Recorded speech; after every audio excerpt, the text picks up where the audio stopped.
继续来到新竹，当地出名的景点张学良文化园区，环境清幽，尤其是园区内底有一窟温泉池，或做将军汤，这窟是专门咧防浸开。结果竟然有人规身躯烫光光，伫咧内底咧洗身躯，搁家己炸水库仔来养水哦。 有游客看一个拢硬气，把这个过程抛去网络，网友就惊叹讲：伫洗骹水内底来洗身躯，敢唔惊会患着皮肤病？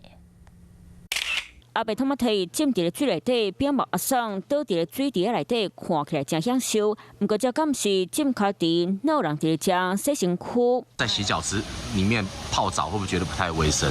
当然不太卫生啊，这个看起来就不适合啊。 民众伫咧浸脚池洗身躯的所在，就伫咧新竹张学良文化园区将军汤浸脚池。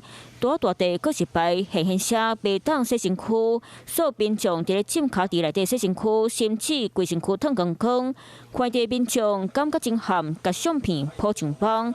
真侪网友伫咧下骹留言，有人讲遮尔爱洗脚水，那呢就继续洗，唔惊水质歹，嘛真厉害。有人讲，敢唔惊得到皮肤病？如果直接在这边洗澡的话，没有功德比你泡裸汤就有一点点比较浮夸一点，毕竟有碍观瞻。 真侪游客认为，伫咧浸脚池烫光光洗身躯真歹看，希望相关单位爱加强宣传水，避免有人甲公共场所当作引导的附录景。Hello， 大家好，我是林依文。想要抢先掌握最及时的新闻资讯吗？赶快订阅、按赞、开启小铃铛，锁定华视新闻的 YouTube 频道。